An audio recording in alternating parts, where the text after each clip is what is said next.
All right, guys. So yesterday we talked about those multi-sets, and those multi-sets of, when letters repeat themselves, we don't want them all to be counted individually. So we said that we had the word MMMOY, because there were three M's, that actually could get counted 6 times if I rotate the M's around, and I don't want that. Okay. That's a good segue into talking about what we call combinations today, okay? So the combination is a counting technique that is employed when order is not important, okay? So that is, there is no difference between being first and last, or any other position, for that matter, in a selection, okay? So if I were to ask you how many different ways, let's say that we're making a committee from this class. Maybe I want a group of 3 students to chair this committee out of the 12 that are here. Okay, and I ask you how many ways could I do that? Okay, understand that all you have to do is be chosen to be on the committee. It doesn't matter if you got chosen first or last. So if I take Ella, Noah, and Austin, okay, that is the same. So Ella got picked first, Noah second, Austin third. That group is no different than Noah getting picked first, Ella second, Austin third. Does that make sense? Okay. So I want to make sure that they're picking those 3 people in orders that matter. There's 6 ways to do that if order matters. Okay. I don't want those 6 to be counted individually in what we do right now. I want them to be counted as a singular instance. Okay? So a combination allows for that. Okay? And basically we're doing what we did yesterday. We're going to divide out those 6 situations. Okay? So here's an example. It says if we were trying to determine the number of ways that Jake, Susie, Lori, and Greg could finish first, second, and third, we would calculate a permutation because Jake, Susie, Lori would be completely different than the results Lori, Susie, Jake. That's what we've been working on the last 4 or 5 days. Okay? It says in a combination, we are not looking for the placement of first, second, third. Therefore, we would just ask how many ways can 3 people be chosen out of 4.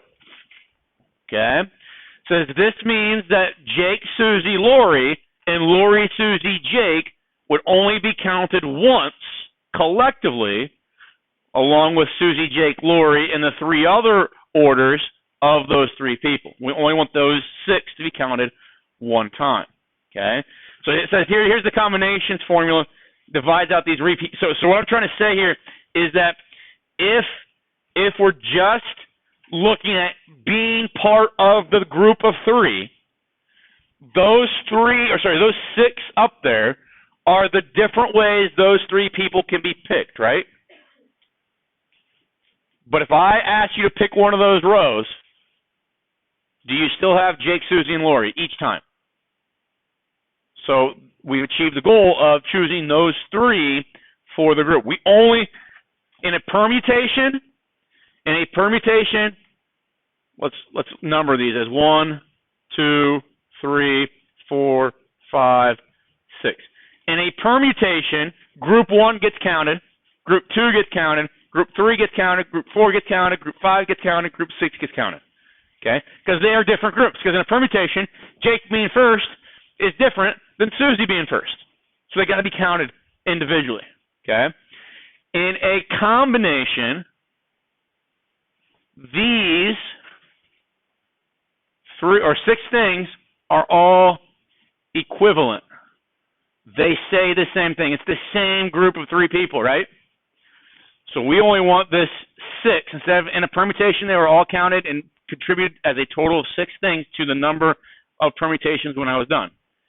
In a combination, we only want these 6 to be counted one time. Okay? So what we have to do, we have to have a device that will kind of merge those 6 into just one. Does that make sense?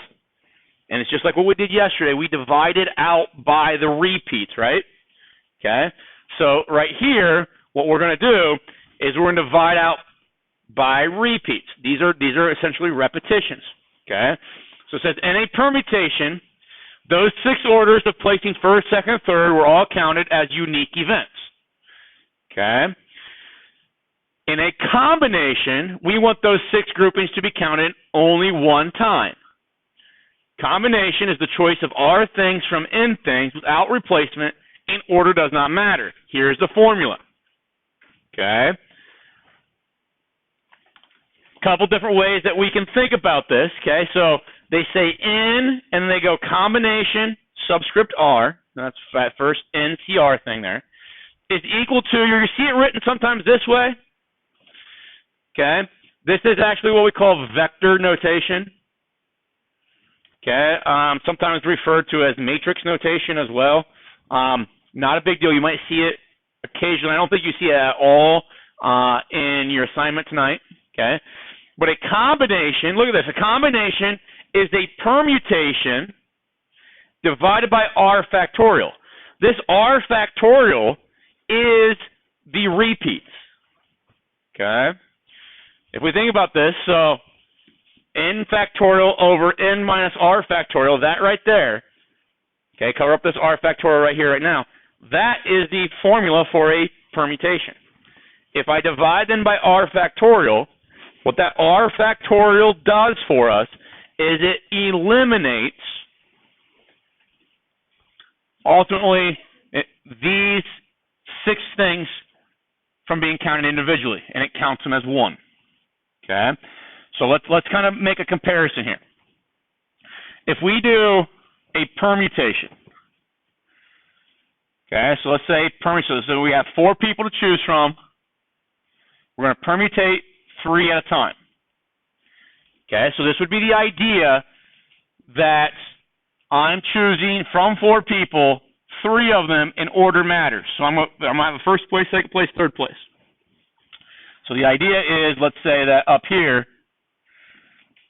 we have Jake, Susie, Lori, and let's say the 4th person is like Greg. Okay, so we got 4 people, Jake, Susie, Lori, and Greg, and we're going to choose 3 at a time. So the number of different ways we can do that would be N factorial, which is going to be this 4, so we go 4 factorial, divided by N minus R factorial. So N minus R would be N minus R would be 1 factorial. So we get 4 times 3 times 2 times 1. So that should be 24 different ways that could happen, right? Just double check that with Desmos to remind you how we typed this in with Desmos yesterday. If we go N, capital P, R, and then 4 people permutating 3 of them at a time, we get our 24, right? Okay. Now, in that 24, of that 24, 6 of those 24 are these 6. Does that make sense? Okay. In a permutation, that's what we want. In a combination, we don't want that. So let's look at a combination of 4 people, combination 3. Okay. And I'm just going to use Desmos here to evaluate this for us. If I go N, capital CR, of 4 people choosing 3 at a time, I get 4. Okay. What is the comparison between the 24 and the 4 there? How many times bigger is 24 than 4? It's 6 times bigger. Okay. And so if I took 24 and divided it by 6, so let's take this 24 and divide it by 6, that gives me the 4 that goes there for that combination, right? But this 6, think about what that 6 is. That 6 is the same thing as 3 times 2 times 1, right? Well, 3 times 2 times 1 would be 3 factorial. Well, 3 factorial would be this 3 is the R, so it's R factorial. And think about what that is. It gave me 6. it's that 6 that 3 factorial is giving me, 3 factorial 6, are these 6 there. Does that make sense? And it's making them become 1. And then it's showing me the 6 that would be with Greg in there. So maybe it goes Greg, Susie, Lori, Greg, Lori, Susie, Susie, Greg, Lori, Susie, Lori, Greg, Lori, Susie, Greg, Lori, Greg, Susie. Okay? That would be another 6 that we're counting in the permutation of 24, but we want them all merged into 1 to count towards our 4 in a combination. Does that make sense? Okay? So that's what a combination is doing. Combination is dividing out repeats. Okay? So the R factorial term is dividing out the 6 like groups above. So says try a permutation of 4 objects taken 3 at a time. Then take a combination of 4 objects taken 3 at a time, and you see that factor of 6. You see that difference. Or I don't want to say difference, but you see that ratio. Scenarios that elicit a combination. Okay?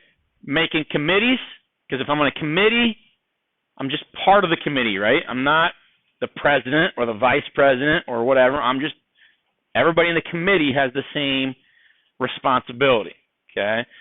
Making groups, again, when I make a group, I don't have maybe titles. Okay, now go back to like when you guys worked in groups in like maybe other classes in high school, but I remember vividly doing this in middle school where in every group you had like a facilitator, you had a reporter, you had a recorder, you had a time taker, right? Now each one of those would have a different responsibility, right? So a group made where Ella is the reporter, Noah's the recorder, and Austin's the reporter is different than Austin being the recorder, Noah being the reporter, and Ella being the whatever the third one was. I forgot what I said. But that'd be a different group, right? Because you have different responsibilities. So that'd be a permutation, okay? But if there's no responsibilities attached to anything, and just being part of the group is the goal, then it's a combination. Picking 3 winners, okay, where maybe you're all getting the same prize, combination. Doesn't matter if I'm first or last to get picked. What the goal was to be picked. Okay. Winning the lottery. Winning the lottery because of how I play the lottery. And in most lotteries, you do not have to match the order, right? Okay. So if I have, if you know, on the 6 o'clock Ohio lottery show or whatever they do, if this is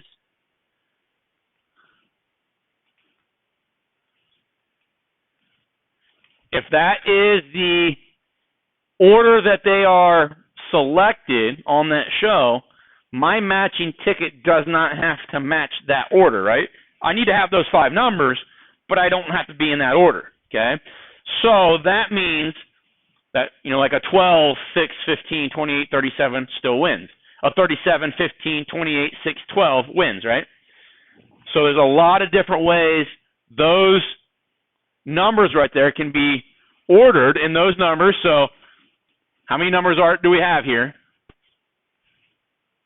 We have 5 numbers, right? Okay. So those numbers can be rewritten 5 factorial. So there's 120 different ways that those numbers can be ordered. And if my ticket matches any one of those 120, I win. Okay, so when I'm trying to determine the probability of winning the lottery, I don't want those 120 all to be part of my denominator, my sample space for probability. I want those 120 to be calculated only once, so I can gain a better understanding of the likelihood of winning. Now, and just think about this. So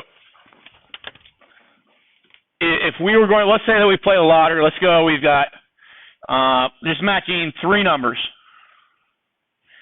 out of 0 through 9. 0 through 9. So there's 10 things here, right? Let's say without replacement, so you can't have like 10, 10, 10 as a winning lottery ticket. Okay, so you have different numbers. Let's say we go 10, 7, 4. What's the likelihood that I could win that? So let's say it's a combination. I have 10 things and I'm choosing 3 at a time, right? Okay. So that means if my ticket, so let's say this is the winning ticket, and if I have 10, 7, 4, I win. Okay? But if I have 7, 10, 4, I also win. But if I have 4, 10, 7, I win.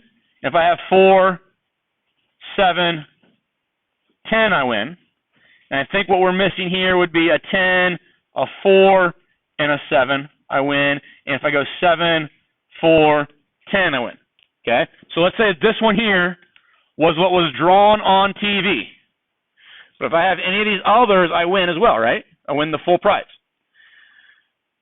And to determine my probability, these all need to be counted as 1.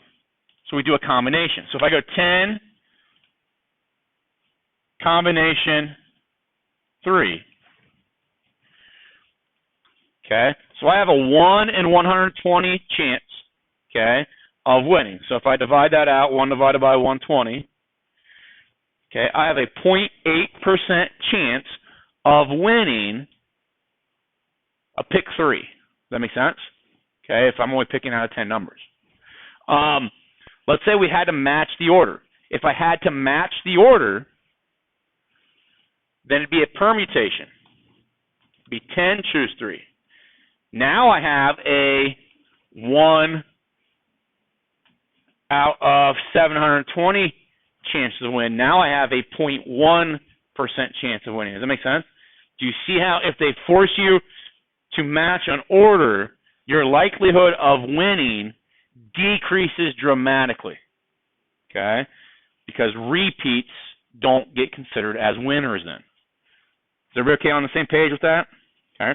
So lotteries are, and most likely, obviously, when we say lottery, that's a broad word for how they're conducted, because they all have their own little rules. They all have, if you play I think I read that the Powerball, there's like 9 different payouts that you could win. Okay. If we talk about just the Powerball, like jackpot, main mega prize, whatever, then we can kind of refocus our attention and say, okay, well, what's the probability of winning that instead of just the probability of winning something?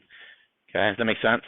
If I want to say what the probability of winning a payout, so if there's 9 different ways that I can get a check from Powerball, then what we would do is say, okay, well, what's the condition of each winning payout? Okay, so if I match 4 numbers, maybe I get, $1 million. If I match 5 numbers, maybe I get $2 million. Okay, so there's 9 different ways of winning that. We would take each one of those probabilities and add them together, and that would then give me the probability of winning something. Does that make sense? Okay, and we'll get into that in the next couple of days. Here it says a museum has 7 paintings by Picasso. It wants to arrange 3 of them on the same wall. How many ways is this able to be done? Okay. Does it matter that we go with, let's say we've got picture 1, picture 2, picture 3. Okay. Is that, so reading this question, is that the same wall essentially? Still look at the same 3 pieces, right? If I do this, move this one, is it the same wall? Same art piece I'm looking at, right? So this order doesn't matter. Okay? So when the order doesn't matter, we've got 7 things, choosing in a combination, 3 of them at a time. Okay, if you want to write this out in the formula, okay, if you remember that was n factorial, this would be 7 factorial over n minus r, so n minus r would be 4 factorial, followed then by r factorial. So you can write that, okay? My suggestion, like most of your calculators, guys, are going to have an NPR or an NCR button on them, okay? If you use a TI 83 or 84, you go to Math, and you go over to PRB, and you can see them there, NPR, NCR. If you're using one of these like red calculators here, okay, or they're TI 30 XIISs or just a TI 30 like family of calculators, there's a PRB button right next to it's like the top left corner of your calculator, hit PRB, and then it'll give you, I'm sure you can see it says NPR, NCR, and factorial there. You can choose those. And the way that these work, I'll show you on the TI-83 or 4. If you have one of these commands on your calculator, basically what you do is you hit, so if I want to do NCR, okay, what I need, so it's kind of weird on these, you have to type in what N was, so our N was 7. You'll type the NCR button, and then you'll put the 3. So this 7 is that N, and this 3 is that R, and that will give you then your output. Okay, 35 different ways of doing it. Yep. I think the easiest to use, folks, is Desmos, because all you have to do then in Desmos is NCR, and then 7, choose 3. You get 35. Okay. If you have a different calculator and you don't know how it works, bring it to me. I can show you, see if it has those commands on it or not. All right, so you guys order pizzas, right? Let's jump down to this example 3. Order pizza. You ever go to Subway? Think about how many different things can I have at Subway? Okay. Or if I work at Roadhouse, how many different ways can somebody order a meal? Okay. Because you got different sides that can go with it. You got different toppings that can go on your mashed potatoes, all that kind of stuff, right? But if let's say I'm making a pizza. If I put cheese, pepperoni, and sausage on my pizza, is that the same pizza as putting pepperoni, sausage, cheese on it? As long as I got those 3 ingredients in any order, that pizza is going to taste the same to me, right? Okay. Anybody in here, people that got to have toppings on top of their cheese or whatever? Okay, or your cheese underneath your top? No, that'd be the same thing. Or your cheese on top of your toppings? Does it matter to anybody? You ever eat? How do you guys eat pizza? Where's the crust at when you eat pizza? Yeah, but when it goes in your mouth, where's the crust at? Is it on top of your mouth, bottom of your mouth? Yeah, where's the bread part? When you eat your pizza, how do you eat it? So the crust is on your tongue, right? There's no flavor in the crust. Why do you do that? Eat your pizza upside down. All the flavor is on top of it. Eat your pizza upside down. Do it next time you have pizza. Eat it upside down. I eat my pizza upside down. Do it. It'll change your life. Promise. No, I don't have any pizza. Huh? What? Yeah, but the flavors are completely different if you eat pizza upside down.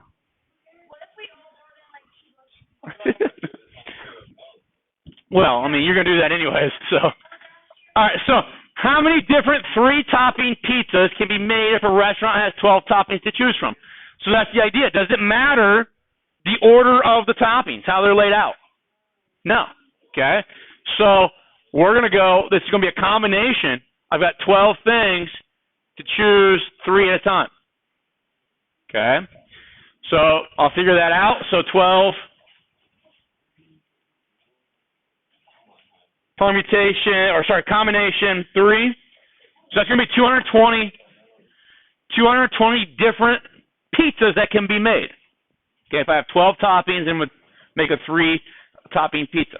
Okay? It says, how does this change if you now have 2 different sauce flavors?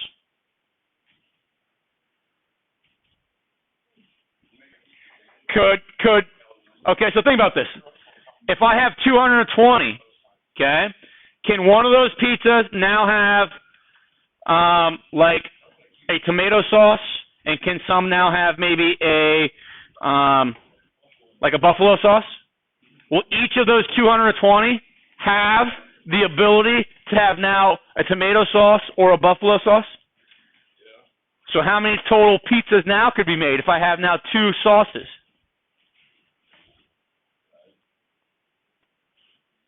Would it be 440? Does that make sense? Okay. Now, if I can make those 440 pizzas in 3 different sizes, what would I do with that 440? Multiply that by 3. Now I have all the different number of pizzas that I can make per flavor, per sauce, per size. Okay? Huh? Yeah. Why? You flip it over. Flip it over.